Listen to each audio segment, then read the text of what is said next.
ಉಪಸ್ಥಿತಿ ನಮ್ಮೆಲ್ಲರಿಗೂ ಕೂಡ ಜ್ಞಾನವನ್ನು,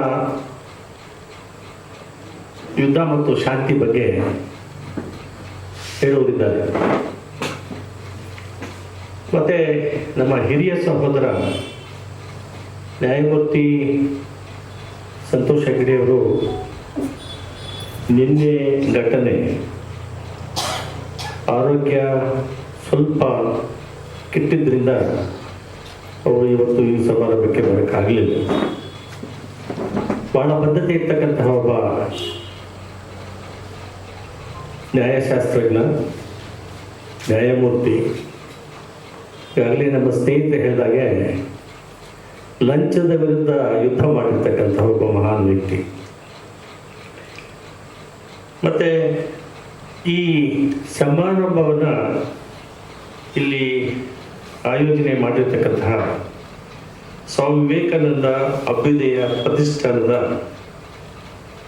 ನ್ಯಾಯಾಂಗ ಮತ್ತು ನ್ಯಾಯಾಂಗ ಬಡಾವಣೆಯಿಂದ ಎಲ್ಲ ಸಂಘ ಸಂಸ್ಥೆಗಳ ಸಂಯುಕ್ತ ಆಶ್ರಯದಲ್ಲಿ ಎಲ್ಲರನ್ನೂ ಸೇರಿಸಿ, ಈ ಕಾಲದಲ್ಲಿ ಎಲ್ಲರನ್ನೂ ಸೇರಿಸೋದು, ಮಾತಾಡೋದು ಬಹಳ ಕಷ್ಟ ಸಾಧ್ಯತೆ ಕೆಲಸ.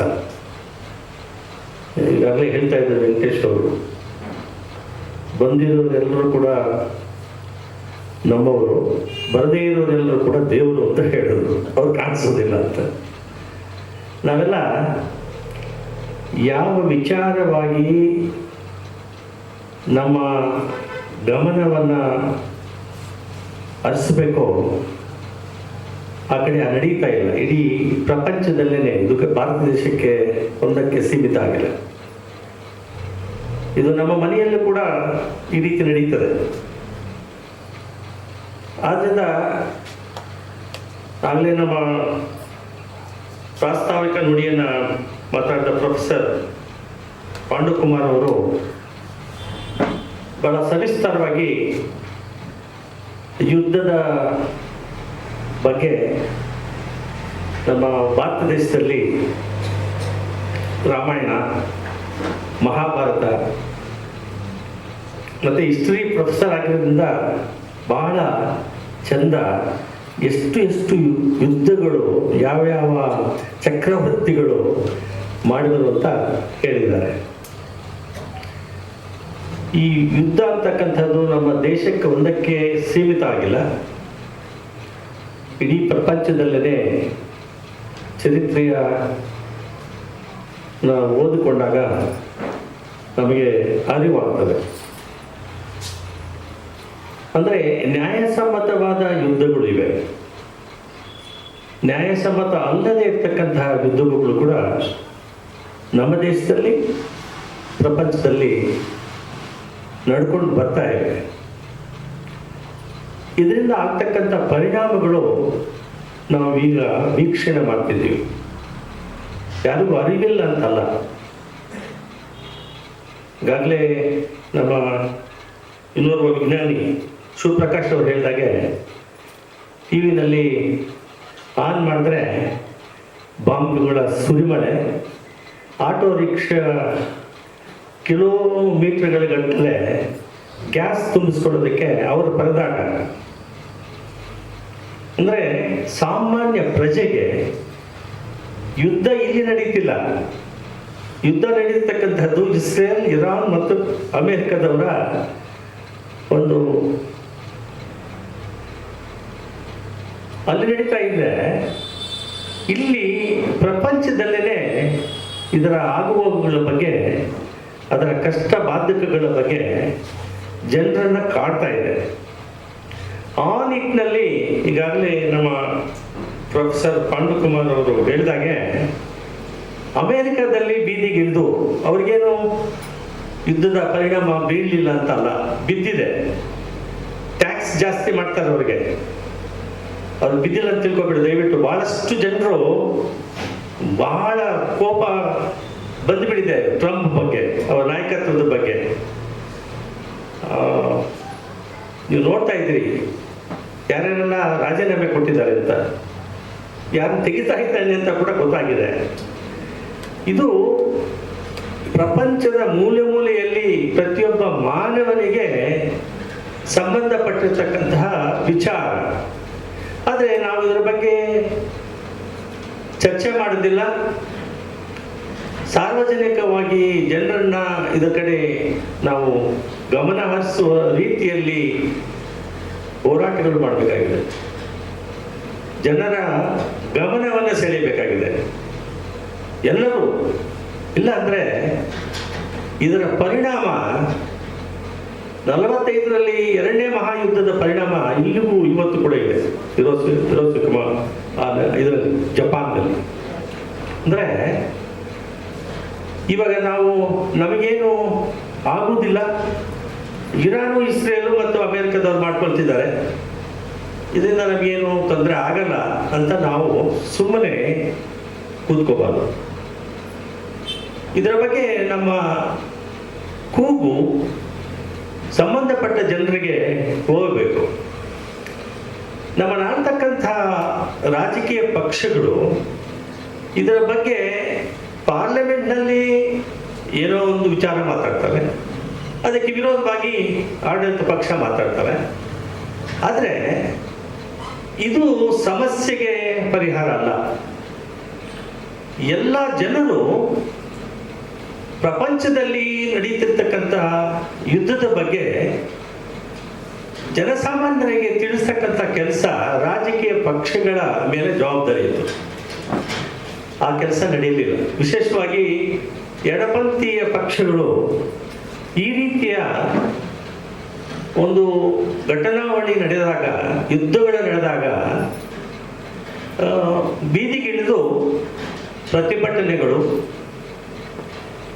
ಮತ್ತು ವಿಚಾರ ಸಂಕಿರಣಗಳು, ವರ್ಕ್ಶಾಪ್ಸು, ರ್ಯಾಲೀಸು ಇವೆಲ್ಲ ನಡೀತಿತ್ತು. ಅಂತಹ ಸಮಾರಂಭಗಳಲ್ಲಿ, ರ್ಯಾಲಿಗಳಲ್ಲಿ ನಾನು ವಿದ್ಯಾರ್ಥಿ ನಾಯಕನಾಗಿ ಭಾಗವಹಿಸಿದ್ದೀನಿ. ವಿಯೆಟ್ನಾಂ ಯುದ್ಧ 22 ವರ್ಷ ನಡೀತು. ಅದರಲ್ಲಿ ಯುದ್ಧ ನಿಲ್ಲಿಸಿ ಅಂತ ಹೋರಾಟ ಮಾಡಿದ್ದೀವಿ. ಈ ರೀತಿಯ ಒಂದು ಸಮಾರಂಭ ಬಹಳ ಅವಶ್ಯಕತೆ ಇತ್ತು. ಅಮೇರಿಕ ಆದಮೇಲೆ ಭಾರತ ದೇಶದಲ್ಲಿ ನವದೆಹಲಿಯಲ್ಲಿ 10 ದಿವಸಗಳ ಹಿಂದೆ ಎಡಪಂಥೀಯ ಪಕ್ಷಗಳ ಧುರೀಣರೆಲ್ಲರೂ ಸೇರಿ ಎನ್ ರಾಮವನ್ನ ನವದೆಹಲಿಗೆ ಕರೆಸ್ಕೊಂಡು ಒಂದು ವಿಚಾರ ಸಂಕಿರಣ ಉದ್ಘಾಟನೆ ಮಾಡಿದ್ರು. ಅದಾದ ಮೇಲೆ ನಾನು ಪ್ರತಿನಿತ್ಯ ಎಲ್ಲ ಪೇಪರ್ಗಳು ಮತ್ತು ಯೂಟ್ಯೂಬ್ಗಳು ಮತ್ತು ನ್ಯೂಸ್ ಚಾನೆಲ್ನಲ್ಲಿ ಎಲ್ಲ ನೋಡ್ತಾ ಇದ್ದೀನಿ. ಎಲ್ಲಿ ಈ ರೀತಿಯ ವಿಚಾರ ಸಂಕಿರಣಗಳು ನಡೀಲಿಲ್ಲ, ಇದರ ಬಗ್ಗೆ ವಿಚಾರ ವಿನಿಮಯ ಕೂಡ ಆಗ್ತಾ ಇಲ್ಲ. ಇದು ಬಹಳ ನಮಗೆ ಕೆಟ್ಟ ಒಂದು ಸಂಪ್ರದಾಯವನ್ನು ನಾವು ಹಾಕ್ಕೊಳ್ತಾ ಇದ್ದೀವಿ. ಆ ನಿಟ್ಟಿನಲ್ಲಿ ಈ ಸ್ವಾಮಿ ವಿವೇಕಾನಂದ ಅಭ್ಯುದಯ ಪ್ರತಿಷ್ಠಾನ ಮತ್ತು ನ್ಯಾಯಾಂಗ ಬಡಾವಣೆಯ ಎಲ್ಲ ಸಂಘ ಸಂಸ್ಥೆಗಳ ಅಧ್ಯಕ್ಷರುಗಳು, ಪದಾಧಿಕಾರಿಗಳು ಎಲ್ಲರೂ ಇದನ್ನು ಹಮ್ಮಿಕೊಂಡಿದ್ದೀನಿ. ನಿಜವಾಗಲೂ ನಿಮ್ಮೆಲ್ಲರಿಗೂ ಕೂಡ ಇಡೀ ನಮ್ಮ ಭಾರತ ದೇಶದ ಜನರ ಪರ ಅಭಿನಂದನೆಯನ್ನು ಸಲ್ಲಿಸಬೇಕಾಗಿದೆ. ಇದು ವೆಂಕಟೇಶ್ ಅವ್ರನ್ನ ಕೇಳಿದಾಗ ಇದು ಬಹಳ ಕ್ಲಿಷ್ಟಕರವಾದ ವಿಷಯ. ಶಿವಪ್ರಕಾಶ್ ಅವರು, ಪಾಂಡವ್ ಕುಮಾರ್ ಅವರು ಹಿಸ್ಟರಿ ಪ್ರೊಫೆಸರ್ ಆಗಿದ್ದರಿಂದ ಪ್ರಸ್ತಾವನೆ ಭಾಷಣದಲ್ಲಿ ಸವಿಸ್ತಾರವಾಗಿ ಯುದ್ಧಗಳು ಯಾಕೆ ಆಯಿತು ಅಂತಕ್ಕಂಥದ್ದನ್ನ ನಮ್ಮ ಮುಂದೆ ಇಟ್ಟಿದ್ದಾರೆ. ಬಹಳ ಒಳ್ಳೆಯ ಮಾತುಗಳನ್ನು ಆಡಿದ್ದಾರೆ. ರಾಮಾಯಣ, ರಾವಣ ಮೇಲೆ ಯುದ್ಧ, ಸೀತೆಯ ಅಪಹರಣ, ಅದು ನಡೆದಿದೆಯೋ ಎಲ್ಲವೋ ಅದು ಒಂದು ಎಪಿಕ್, ನಮ್ಗೆ ಗೊತ್ತಿಲ್ಲ. ಆದರೆ ಭಾಳಷ್ಟು ಜನರು ನಮ್ಮ ನಂಬಿಕೆ ಇದೆ ಇದು ನಡೆದಿದೆ ಅಂತ. ಜನರು ಸಮಾಜದಲ್ಲಿ ಭಾಳ ಜನರಿಗೆ ನಂಬಿಕೆ ಇದೆ. ಅದಾದ ಮೇಲೆ ರಾವಣ ಪ್ರೌಢಮೇತೆ ಮಾಡುವಾಗ ಅಶ್ವಮೇಧ ಯಾಗ, ಸೊ ಯುದ್ಧಗಳು ನಡ್ಕೊಂಡು ಬರ್ತಾ ಇವೆ. ಇದೆಲ್ಲ ಚರಿತ್ರೆ. ಮಹಾಭಾರತದಲ್ಲಿ ಅಲ್ಲಿ ಧರ್ಮಯುದ್ಧ ಪ್ರತಿಪಾದನೆ ಮಾಡಿರ್ತಕ್ಕಂಥ ಕೃಷ್ಣ, ಅಲ್ಲಿ ಕರ್ಣ ಹೇಳ್ತಾನೆ ಸಾಯುವಾಗ, ಧರ್ಮಯುದ್ಧ ನಡೀಲೇ ಇಲ್ಲ. ಆದರೆ ಧರ್ಮ ಯುದ್ಧ ನಡೆದಿದೆಯಾ ಇಲ್ವಾ ಅಂತಕ್ಕಂಥದ್ದು ಒಂದು ವಿಶ್ಲೇಷಣೆ ಮಾಡ್ತಕ್ಕಂಥದ್ದು, ವ್ಯಾಖ್ಯಾನಿಸೋದು, ಇಂಟರ್ಪ್ರೆಟ್ ಮಾಡೋದು, ಆ ಸಂದರ್ಭಕ್ಕೆ ಅನುಸಾರವಾಗಿ ಅದನ್ನು ನಾವು ಅರ್ಥ ಮಾಡ್ಕೊಳ್ಬೇಕಾಗ್ತದೆ. ಅಭಿಮನ್ಯುನ ಸಾಯಿಸಿದಾಗ ಧರ್ಮಯುದ್ಧ ನಡೆಯಲಿಲ್ಲ. ಅಶ್ವತ್ಥಾಮನ ಮಗ ಅಶ್ವತ್ಥಾಮ ಅಂತಕ್ಕಂಥ ಆನೆ ಸಾಯಿತು ಅಂತ ಹೇಳಿ ಅವರನ್ನು ಸಾಯಿಸಿದ್ರು. ಅದಕ್ಕೆ ವಿಚಾರ ಎಲ್ಲ ಯುದ್ಧಗಳು ಕೂಡ ಕಾರಣ ಮಹಾಭಾರತ ರಾಜ್ಯಗಳ ವಿಂಗಡಣೆ ಆಗಲಿಲ್ಲ. ಅಂದರೆ ಜನರಿಗೆ ರಾಜರಾಗಲಿ ಚಕ್ರವರ್ತಿಗಳಾಗಲಿ ಯಾರೇ ಆಗಲಿ ಯುದ್ಧ ಮಾಡಿರೋದು ನಮ್ಮ ದೇಶದಲ್ಲಾಗಲಿ ಬೇರೆ ದೇಶಗಳಲ್ಲಾಗಲಿ ಇದು ಒಂದು ಅಧಿಕಾರಕ್ಕಾಗಿ, ಒಂದು ಸಂಪತ್ತಕ್ಕಾಗಿ ನಡೆದಿರ್ತಕ್ಕಂಥದ್ದು, ಒಂದು ಹೆಣ್ಣಿಗಾಗಿ ಯುದ್ಧಗಳು ನಡೆದಿವೆ. ಇದು ವಿಚಾರ. ಮೂಲಭೂತವಾಗಿ ಇಂತಹ ಒಂದು ಸಂದರ್ಭದಲ್ಲಿ 2023ರಲ್ಲಿ ಇಸ್ರೇಲ್ ಇರಾನ್ ಯುದ್ಧ ನಡೆದಿದೆ. 25 ಫೆಬ್ರವರಿಯಲ್ಲಿ ಇರಾನಿನ ಪ್ರಧಾನಮಂತ್ರಿಯನ್ನ 79ನೇ ಕ್ರಾಂತಿ ಆದ ಮೇಲೆ ರಾಜ್ಯವನ್ನು ಸ್ಥಾಪನೆ ಮಾಡಿ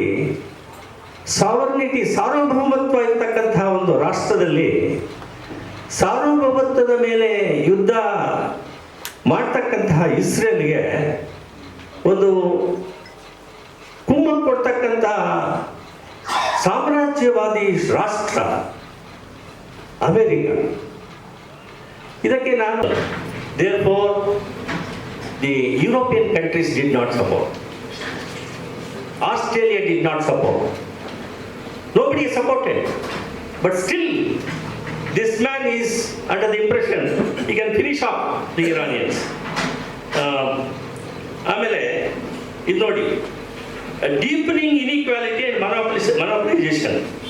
The global north 21% population controls 69 of private wealth. The top 1% captures 21% of income, even squeezing the rest of the top 10%. It reveals capital's centralization within the top layers and exposing the predatory nature of the monopoly capital. This also shows the gains accumulation by top monopolies has not slowed even during crisis slowdown period. Conclusion ಏನಪ್ಪ ಅಂದರೆ, capitalism under the systematic crisis shows near zero growth, high inflation, debt, rising debt and war-driven accumulation. They want survive out of crisis by imposing the burden on people and looting the public resources. Only the coordinated global working class struggle and a socialist path offer a way out of this systematic the action of the capitalist group of countries in the world. ಇದು ವಾಸ್ತವ ಪರಿಸ್ಥಿತಿ. ಈ ನಗ್ನ ಸತ್ಯಗಳನ್ನು ನಾವು ಸರಿಯಾಗಿ ಆಲೋಚನೆ ಮಾಡಿ ಅರ್ಥ ಮಾಡಿಕೊಳ್ಳದೆ ಜನರು ಬೇರೆ ಬೇರೆ ವಿಚಾರಗಳನ್ನು ಮಾತಾಡಿ ಇರಾನ್ ಮೇಲೆ ಗೂಬೆ ಕೂರಿಸ್ತಕ್ಕಂಥದ್ದು ಅದು ಸರಿನೇ ಇಲ್ಲ. ಈ ಗಾಜಾ ಮೇಲೆ ವಾರ್ ಮಾಡಿದ್ರಲ್ಲ, ಅವಾಗ ಎಷ್ಟು ಜನ ಸತ್ತಿದ್ದಾರೆ ಅಂತ ಹೇಳ್ತಾರೆ. ಏನು 70,000 ಜನ. War as a survival mechanism for capitalism. Capitalism resorts to war, militarization and imperialist aggression to revive accumulation. In Gaza country, over 70,000 Palestinians killed, including more than 20,000 children, while arms and technical firms profit. US is behaving as a rogue country and trying to ಇದು ಹೇಳ್ದೆ, ಪೆನಿನ್ಸುಲಾದ ಹೇಳ್ದೆ ನನಗೆ. So ಇದು ಮೂಲಭೂತವಾದ ಕಾರಣಗಳು. ಪ್ರಪಂಚದಲ್ಲಿ ಇವಾಗ ಯುದ್ಧ ಆಗಬೇಕಾದ್ರೆ ಈ ರಷ್ಯಾದವರು ಯುಕ್ರೇನ್ ಯುದ್ಧ ಕೂಡ ಆವಾಗ ಟ್ರಂಪ್ ಇರಲಿಲ್ಲ 3 ವರ್ಷದ ಹಿಂದೆ. ಅಲ್ಲಿ ಯುದ್ಧ ರಷ್ಯಾದವರು ಅಷ್ಟು ಸೀರಿಯಸ್ ಆಗಿ ತಗೊಳ್ತಕ್ಕಂಥ ಅವಶ್ಯಕತೆ ಇರಲಿಲ್ಲ. ಈ ಯುಕ್ರೇನ್ನವ್ರಿಗೆ ಅವ್ರು ಏನು ಹೇಳಿದ್ರು, ನಿಮಗೆ UNOದಲ್ಲಿ ನಾವು ಮೆಂಬರ್ಶಿಪ್ ಕೊಡ್ತೀವಿ ಅಂತ. ಇದು ಇವರಿಗೆ ಕೋಪ ಬಂದ್ಬಿಡ್ತು ರಷ್ಯಾದವ್ರಿಗೆ. ನನ್ನ ಜೊತೆಯಲ್ಲಿರೋನು, ನನ್ನ ಕಂಟ್ರಿಯಲ್ಲಿದ್ದವನು USSRನಲ್ಲಿ, ನೀನು ಆ ಬಿಡಿಯನ್ ಮಾತು ಕೇಳಿಕೊಂಡು ಅವನ ಕಡೆ UNO ಮೆಂಬರ್ಶಿಪ್ ಕೊಡ್ತಾರಂತ ಹೇಳಿ ಆ ಕಡೆ ಹೋಗಿದ್ದಕ್ಕೆ ಯುದ್ಧ is most unjustified. Russia was not right. Of course it should have been stop long back. ಅದು ಏನಪ್ಪ ಅಂದರೆ ಅದನ್ನು ಕೂಡ ಈ ರೀತಿ ಯಜಮಾನಿಕೆಯ ವಾರ್. ರಷ್ಯಾದವರು ನನ್ನ ಮಾತು ಕೇಳಿದ್ರೆ ನೀನು ಅವ್ರ ಮಾತು ಕೇಳ್ಕೊಂಡು ಹೋಗ್ತಾ ಇದೆಯಾ, ಇದು ಯಜಮಾನಿಕೆ. ಅಲ್ಲಿನೂ ಕ್ರೈಸಿಸ್ ಇದೆ, ರಷ್ಯಾದಲ್ಲಿ ಕ್ರೈಸಿಸ್ ಇಲ್ಲ ಅಂತ ತಿಳ್ಕೊಬೇಡಿ. ಅವರು ಜೀವನ ಮಾಡ್ತಾ ಇರೋದು ಬ್ರೆಡ್ನಿಂದ. ಮತ್ತು ರಷ್ಯಾದವರೆಲ್ಲ ನಮ್ಮ ದೇಶಕ್ಕೆ ಬಂದುಬಿಟ್ಟಿದ್ದಾರೆ, ನೀವು ನೋಡಿದ್ದೀರಿ. ಎಲ್ಲ ಮದುವೆಗಳಲ್ಲಿ ಎಲ್ಲ ಹೆಣ್ಮಕ್ಳು ಪಾಪ ಬಹಳ ಅನ್ಯಾಯ, ನೋಡಿಬಿಟ್ರೆ ಕಣ್ಣಲ್ಲಿ ರಕ್ತ ಬರ್ತದೆ ಅವ್ರಿಗೆ. ಇದು ಪರಿಸ್ಥಿತಿ. ಪ್ರಾಸ್ಟಿಟ್ಯೂಷನ್ ಜಾಸ್ತಿ ಆಗುತ್ತೆ, ಜೀವನ ಮಾಡೋದೇ ಬಹಳ ಕಷ್ಟ ಆಗಿಬಿಟ್ಟಿದೆ. ಇವನ್ನ ಈ ಚೈನಾ ಮಹಾನ್ ಭಾವ ಪ್ರೆಸಿಡೆಂಟ್ ಅವನು ಟ್ರೇಡು ಮಾನವೀಯತೆ ಬಿಟ್ಟುಬಿಟ್ಟಿದ್ದಾರೆ ಇವರು. ಸಮಾಜವಾದ ರಾಷ್ಟ್ರದಲ್ಲಿ ಸಮಾಜವಾದ ಬೇರೆಯವರು ಕರೀತಾರೆ, ಸಮಾಜವಾದದ ಸಾಮ್ರಾಜ್ಯಶಾಹಿ ರಾಷ್ಟ್ರ ಚೈನಾ ಆಗಿಬಿಟ್ಟಿದೆ ಅಂತ. ಇದು ದಬ್ಬಾಳಿಕೆ ನಿಲ್ಲಿಸ್ದೇನೆ, ಯಾವ ವಾರು ಮಾನವೀಯತೆ ಇದ್ದೇನೆ, ಜಿನೋಸೈಡ್ ಆಗದೇನೆ ಜನರನ್ನ ಸಾಯಿಸ್ತಾ ಇರೋದು, ಜನರನ್ನ ಬದುಸಕ್ಕೆ ಬಿಡದೆ ಇರ್ತಕ್ಕಂಥ ರಾಷ್ಟ್ರಗಳು, ನಾಯಕತ್ವ, ರಾಜಕೀಯ ಪಕ್ಷದ ಚಿಂತನೆ ಯಾವ ರೀತಿ ಸಮಂಜಸ ಇದೆ ಅಂತಕ್ಕಂಥದ್ದು ನಮ್ಮ ಗಮನವನ್ನು ನಾವು ಸೆಳೆಯಬೇಕಾಗಿದೆ. ಇದು ಬಹಳ ಹೊತ್ತು ತಗೊಳ್ಳೋದು ಬೇಡ ನಾನು. ನೋಡಿ, historical roots in structural causes ಅಂದರೆ 79ನೇ ಇಸ್ವಿಯಲ್ಲಿ ಇಸ್ಲಾಮಿಕ್ ರೆವಲ್ಯೂಷನ್ ಆಯಿತು ಇರಾನ್ನಲ್ಲಿ, which fundamentally altered region's geopolitical landscape 79ರಲ್ಲಿ. ಇದಾದ ಮೇಲೆ ಕೂಡ ಚಕ್ರವರ್ತಿ ಪ್ರೆಸಿಡೆಂಟು ಈ ಮನೆ ಸಾಯಿಸಿದ್ರಲ್ಲ ಹೆಸರೇನು, ಆತನ್ನ CIA ಏಜೆಂಟ್ಗಳನ್ನ ಕರೆಸಿದ್ರು 79 ಆದಮೇಲೆ. ಅವನ್ನ ಸದೆಬಡಿಬೇಕು ಅಂತ ಹೇಳಿ ಎಲ್ಲ ಹುನ್ನಾರಗಳು ಅಮೆರಿಕದಿಂದ ಆಯಿತು. ಅವ್ರು ಹೇಳಿದ್ರು it is not possible, people are with him ಅಂತ ಎಲ್ಲ ಹೇಳಿದ್ರು. ಅದಾದ ಮೇಲೆ ಈ ಕೊನೆಗೆ 25 ವರ್ಷ ಸ್ಟ್ರಗಲ್ ಮಾಡಿ ದೇಶನ ಆಡಳಿತ ಮಾಡ್ಕೊಳ್ತಿದ್ದಾರೆ. ಆದರೆ ಈ ಇಸ್ಲಾಮಿಕ್ ರೆವಲ್ಯೂಷನ್ ಆದ ಮೇಲೆ ಅವರದೇ ಆಗಿರ್ತಕ್ಕಂಥ ಆಡಳಿತವನ್ನು ಆ ಜನರಿಗೆ, of course there is a counter movement. ಭಾಳ ಜನರು ಬೇಸತ್ತಾಗಿರ್ತಕ್ಕಂಥ ಜನರು ಇದ್ದೇ ಇರ್ತಾರೆ. ಚೈನಾದಲ್ಲಿ ಕೂಡ ರೆವಲ್ಯೂಷನ್ ಆದಾಗ ಭಾಳಷ್ಟು ಜನರು ಈ ಜಮೀನು, ಅಬಾಲಿಷನ್ ಆಫ್ ಲ್ಯಾಂಡ್ಲಾರ್ಡಿಸಮು, ಮೆಟೀರಿಯಲಿಸಮ್ ಎಲ್ಲ ಸಮರ್ಪಕವಾಗಿ ಹಂಚಿಕೆ ಆಗಬೇಕು ಅನ್ನುವಾಗ ಅಲ್ಲಿನ ಬಂಡವಾಳಶಾಹಿಗಳು, ಭೂಮಾಲೀಕರು ಅವರ ವಿರುದ್ಧ, ಆ ಸಿಸ್ಟಮ್ ವಿರುದ್ಧ ಹೋರಾಟ ಅವರು. ಆಮೇಲೆ 1976ನಲ್ಲಿ ನೀವು ನೋಡಿದಿರಿ, ಅಲ್ಲಿ ತಿನ್ಮೆನ್ ಸ್ಕ್ವೇರ್ನಲ್ಲಿ ಏನೆಲ್ಲ ಆಯಿತು, ಮೆಸಾಕ್ಟರ್ ಆಯಿತು, ಇವೆಲ್ಲ ಆಗಿದೆ. ಆದರೆ ಅದೇ ರೀತಿ ಇಲ್ಲಿ ಇಸ್ಲಾಮಿಕ್ ರೆವಲ್ಯೂಷನ್ ಆದ ಮೇಲೆ 79ರಲ್ಲಿ ಕೆಲವು ಜನರು ಹೋರಾಟ ಇದ್ದೇ ಇದೆ, ಅವರವರು ಸಮಸ್ಯೆಯನ್ನು ಬಗೆಹರಿಸಬೇಕು. But reason is not war. ಆಮೇಲೆ ಕೋರ್ ಐಡಿಯಾಲಜಿಕಲ್ ಕಾನ್ಫ್ಲಿಕ್ಟ್ ಏನು, ಸೈದ್ಧಾಂತಿಕ ಕಾರಣಗಳೇನಪ್ಪ ಅಂತ ಹೇಳಿದ್ರೆ, Iran considers Israel a Zionistic entity. ನೀನು ಆ ರೀತಿ ಕೇಳಕ್ಕೆ, ನಿನ್ನ ರಾಷ್ಟ್ರದಲ್ಲಿ ಆಡಳಿತ ಮಾಡ್ತಿದ್ದಾರೆ, ನೀನೇನು ಯಜಮಾನಿಕೆ? ಇವ್ರನ್ನ Zionist entity impose by western powers ಅಂತ ಇವ್ರ ಮೇಲೆ ಆರೋಪ. ಎರಡನೇದೇನು, Israel perceives Iran as a existential threat ಅಂತ. ಏನು ಥ್ರೆಟ್ಟು? ಅವ್ರು ವ್ಯಾಪಾರ ಮಾಡ್ಕೊಳ್ಳೋದು ಥ್ರೆಟ್ಟ, ಅವ್ರು ಆಡಳಿತ ಮಾಡ್ಕೊಳ್ಳೋದು, ಅವನ ರಿಲಿಜನ್ನು ಪ್ರೀಚ್ ಮಾಡೋದು ತಪ್ಪ? ಯಾವುದು ತಪ್ಪು? ಎಕ್ಸಿಸ್ಟೆನ್ಷಿಯಲ್ ಥ್ರೆಟ್ ಅಂತ. ಯಾರಿಗೆ? ಇಸ್ರೇಲ್ಗೆ ಥ್ರೆಟ್ಟ? ಸಾಯಿಸ್ತಾ ಇದ್ರಿ ನೀವು ಜನರನ್ನ. ಆಮೇಲೆ access to resistance versus US Israel bloc ಏನಂತ ಹೇಳಿದ್ರೆ, Hezbollah, Hamas, Shia militias Houthi rebels, ಇವೆಲ್ಲ axis of resistance versus US, Israel blocs, ಇವು ಇರಾನ್ ಇದ್ರಲ್ಲಿ.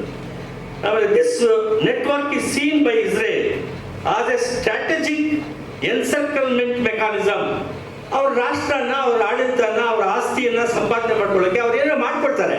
ಅದಕ್ಕೆ ನೀವು ಯಾರು ಇದನ್ನು ಕರೆಯೋಕ್ಕೆ zero sum Jio politics.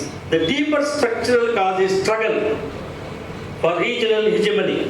Iran seeks to replace the US led order. ಅವ್ರ ಮಾತು ಕೇಳಬೇಕು, ಅಮೆರಿಕದ ಮಾತು ಕೇಳಿದ್ರೆ ಇರಾನ್ ಅವಾಗ ಸರಿ ಅಂತ.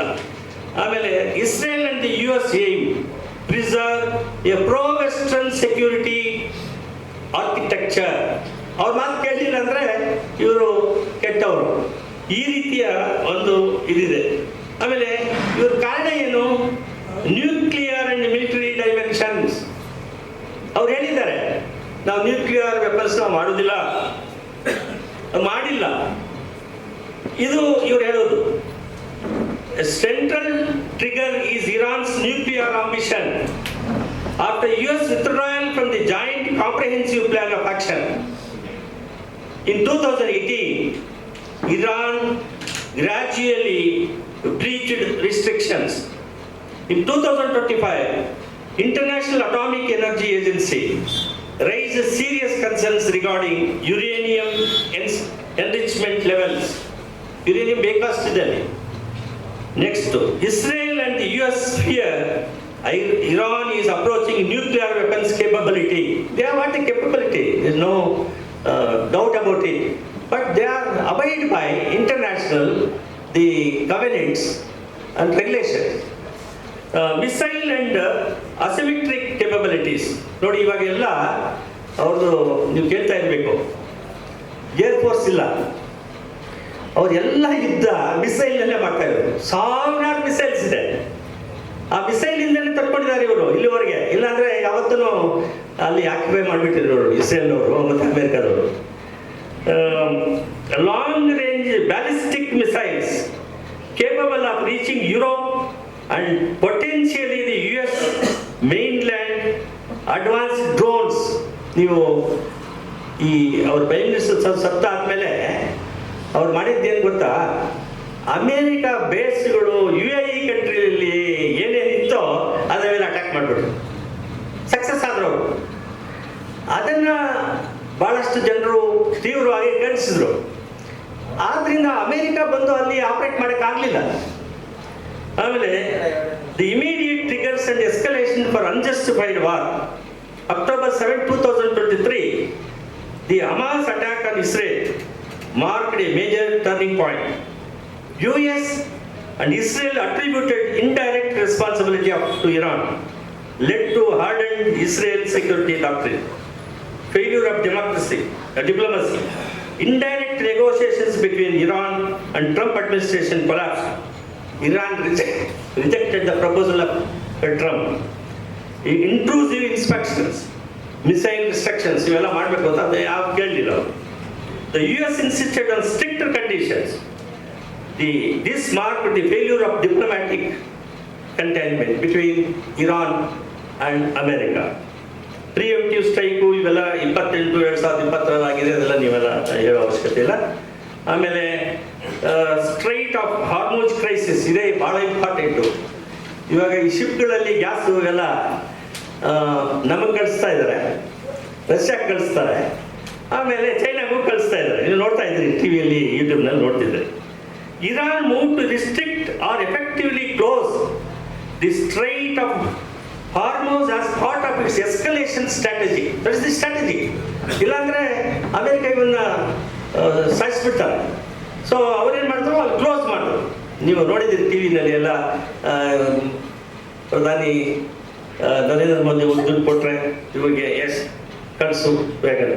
ಆಮೇಲೆ ಇವನು ಚೈನಾ ದಿ ಪ್ರೈಮ್ ಮಿನಿಸ್ಟರ್ ಹೋದರೆ ಅವ್ರಿಗೆ ಬಿಡಿ, ಪ್ರೆಸಿಡೆಂಟ್ ಅವ್ರಿಗೆ ಬಿಡಿ, ಆಮೇಲೆ ರಷ್ಯಾ ಅವ್ರಿಗೂ ಬಿಡಿ ಅಂತ.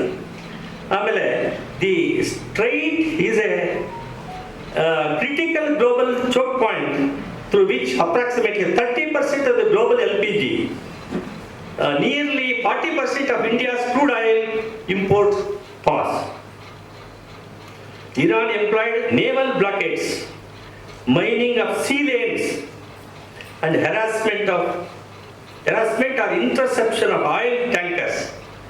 This transferred the conflict into a global energy emergency, triggering oil price spikes and disrupting shipping routes. ನೋಡ್ತಾ ಇದ್ದಾರಲ್ಲ, ಬಹಳಷ್ಟು ಶಿಪ್ಗಳೆಲ್ಲ ರೂಟ್ಸ್ ಎಲ್ಲ ಬ್ಲಾಕ್ ಮಾಡಿಬಿಟ್ಟಿದ್ದಾರೆ. Unjustified war. Critics argue the 2026 war is a fundamentally unjustified, ಅಸಮಂಜಸವಾಗಿರ್ತಕ್ಕಂಥ ಯುದ್ಧ ಅಂತ ಹೇಳ್ತಾ ಇದ್ದಾರೆ.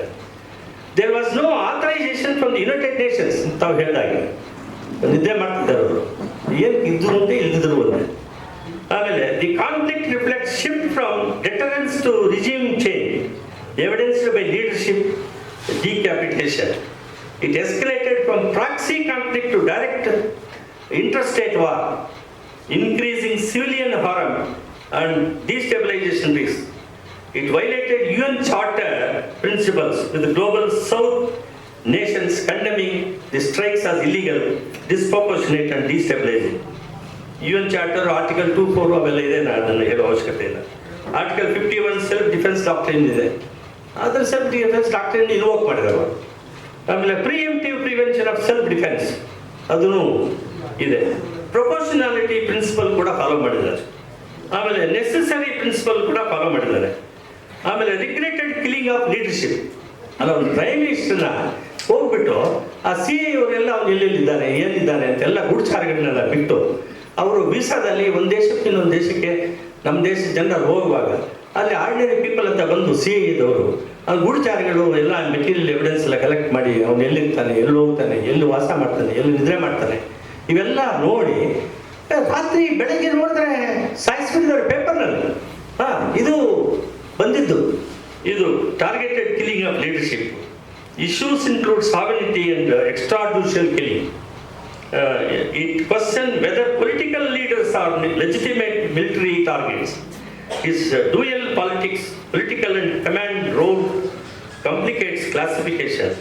The act risks normalizing leadership, decapitation, warfare, collective defense. ಆಮೇಲೆ ಇದು ಆಫ್ಟರ್ ಎಫೆಕ್ಟ್ ಬಹಳ most important.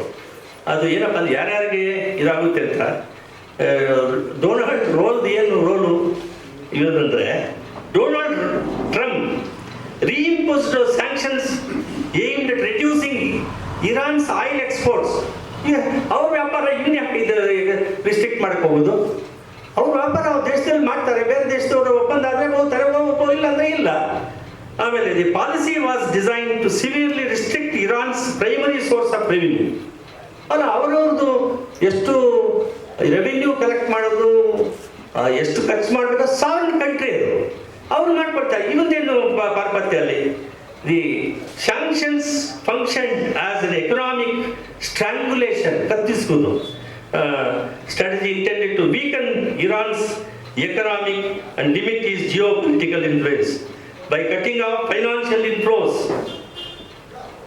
The approach sought compel Iran to renegotiate on nuclear regional policies. Overall, this marked escalation in economic warfare as a substitute for immediate military confrontation. ಇದೆಲ್ಲ ಇದೆ. ಆಮೇಲೆ ಇದು effect ಏನೇನಾಗುತ್ತೆ, direct military engagement, ಆಮೇಲೆ strategic restraint, rise in oil price ಹೆಂಗಾಗುತ್ತೆ, financial market stability ಏನು, ಆಮೇಲೆ Indian economics impact ಎಷ್ಟಾಗಿದೆ, ಇದೆಲ್ಲ ನಾವೆಲ್ಲ ಅನುಭವಿಸ್ತಾ ಇದ್ದೇವೆ, ಅದನ್ನೆಲ್ಲ ಹೇಳಬೇಕಾಗಿಲ್ಲ. ಆಮೇಲೆ ಇಟ್ ಔಟ್ಫ್ಲೋಸ್ ಹೇಗಾಗುತ್ತೆ, ಆಮೇಲೆ ಕರೆನ್ಸಿ ಡಿಪ್ರಿಸಿಯೇಷನ್ ಹಿಂಗಾಗಿದೆ ಅಂತ ಹೇಳಿದ್ರೆ, ಈ ಒಂದು US ಡಾಲರ್ $95 ಇವತ್ತು. ಇದು ಪರಿಸ್ಥಿತಿ ನಮ್ಮದು. $1ಗೆ $95 ಇವತ್ತು ನಮ್ಮದು. Its impact is vast and we will be affected. This depreciation increased the cost of imports. ಅವನು ಕಾಳು ಗೀಡು ಎಲ್ಲ ಕಲಿಸ್ಬಿಟ್ಟು 200% ಅಂದ. ಆಮೇಲೆ ಇದೆಲ್ಲ ವಾರ್ಗೆ ಪ್ರಯತ್ನ ನಡೀತಿತ್ತಲ್ಲ, ಅವು 25% ಅಂದ.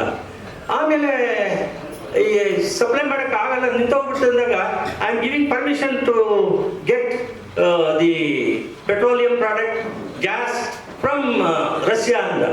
ನಮ್ಮ ದೇಶಕ್ಕೆ ನಾವು ಹೆಂಗೆ ತಗೋಬೇಕಂತ ಇವನ್ ಪರ್ಮಿಷನ್. ಕ್ರೂಡ್ ಆಯಿಲ್ ಇಂಪ್ಯಾಕ್ಟ್ ಇದು Brent crude oil prices reach United States dollar 117ರಿಂದ 46 per barrel during the crisis. Significantly increased India's import bill. ಆಮೇಲೆ LPG ಕ್ರೈಸಿಸ್ಸು ಇವಾಗ 195 ರೂಪಾಯಿಯಿಂದ 50 ಪೈಸೆ ಇನ್ಕ್ರೀಸ್ ಆಗಿದೆ. Was driven by global supply shortages. Disruption in Strait of Hormuz played a key role. The shortage affected household energy consumption, petrol and diesel, aviation crisis, GDP impact.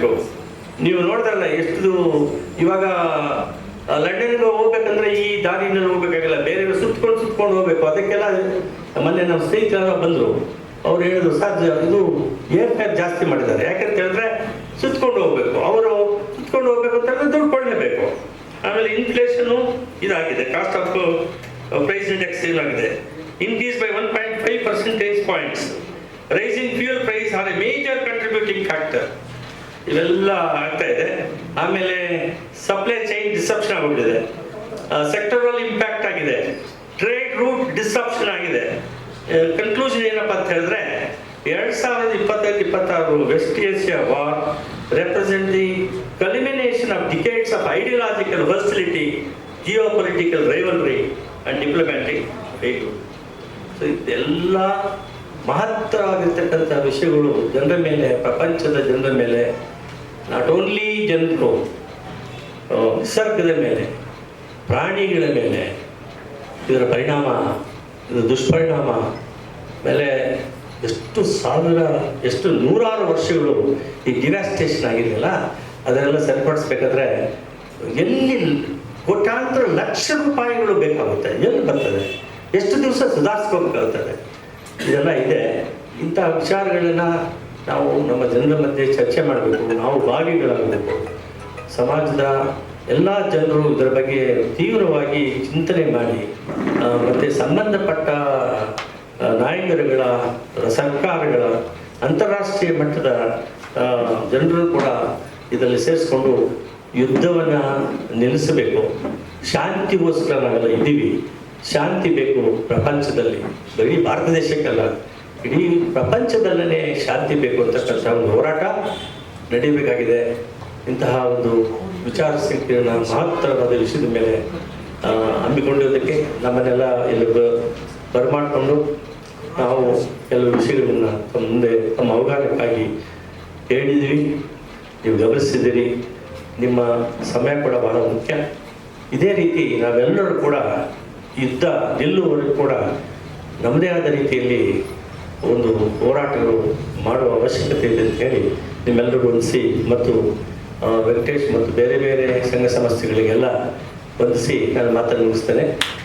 ಒಂದು ಸಂತೋಷ ಏನಪ್ಪ ಅಂತ ಹೇಳಿದ್ರೆ, ನ್ಯಾಯಾಂಗ ಬಡಾವಣೆಯಲ್ಲಿ ಬೇರೆ ಬೇರೆ ಸಂಘಗಳಿವೆ, ಆದರೆ ವಿಚಾರ ವಿನಿಮಯದ ಸಂಕೀರ್ಣಗಳು ನಡೀತವೆ.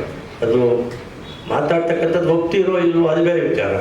ಆದರೆ ಈ ರೀತಿಯ ವಿಚಾರ ವಿನಿಮಯ ಬಹಳ ಅವಶ್ಯಕತೆ ಇದೆ ಸಮಾಜದ ಏಳಿಗೆ. ಹೆಚ್ಚಿನ ವಿಡಿಯೋಗಳಿಗೆ ಪ್ರತಿಧ್ವನಿ ಯೂಟ್ಯೂಬ್ ಚಾನೆಲ್ ಸಬ್ಸ್ಕ್ರೈಬ್ ಮಾಡಿ, ಬೆಲ್ ಐಕಾನ್ ಕ್ಲಿಕ್ ಮಾಡಿ.